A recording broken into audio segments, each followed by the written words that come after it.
Sean DeVinny here with Aftermarket 4x4. Figured I'd try something new and actually speak in my videos, something I rarely do because I never really thought anyone wanted to hear me speak. And usually I'm rock crawling or racing or, something where you're not going to hear me anyway. Well, fellow Zucker, Clint Greathouse, he's CT Mad Mods on YouTube. Go follow him if you can. He's got really good content from Alaska, some pretty awesome stuff, and he's got some good builds and such too, good tech. Anyway, he suggested that I actually speak and give you guys some content that is a little bit different. Show some of my hard and, kind of weird projects. So, current projects. Working on a V6 swap from an XL7, taking this large mess of wiring, deleting this amount of wiring,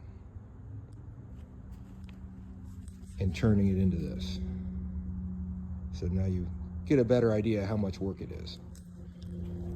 We're retaining the factory transmission. That's the AT power switch. We're going to try to also retain the factory shifter with all the lighting, illumination, everything working properly. We're also working on trying to retain the factory electronic four-wheel drive to two-wheel drive, two-wheel drive to four-wheel drive, low, high, neutral switch, which comes with the 2006 XL7. It's got its own little brain box for it too. Lucky us, it's even more fun to wire up.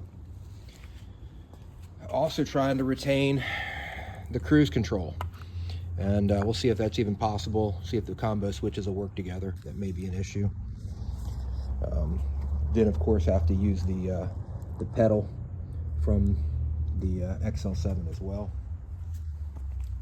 I've also pulled out a bunch of the other wiring.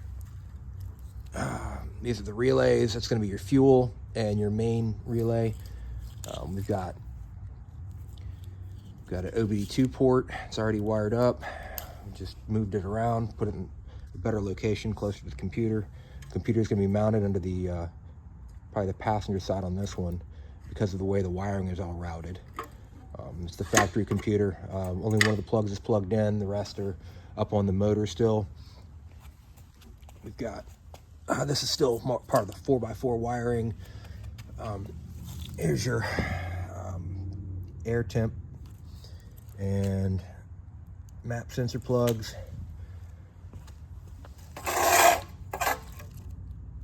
That's your transmission computer. These all plug in to the top at the motor. Here's the unit that we just pulled out, and we're going to be running all this wiring through the firewall. It's quite a bit. That's going to run up to the transmission and the rest of the stuff, all the different sensors and such. There's your plugs for your computer.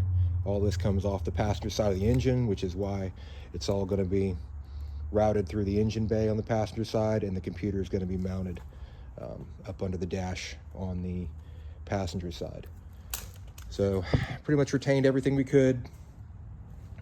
This does also have, as I said, electronic four-wheel drive. It uses a separate actuator, not like your standard mechanical shifter. It's going to be interesting because I've never done one of those either. Don't even have an FSM for it. All I've got is a 2005, which should be pretty similar, but some of the colors are different from what I've found. We are working on this tracker right here, which is what everything's going to be dropped into. So here it is. It's a big mess, and now it's time to clean it all up.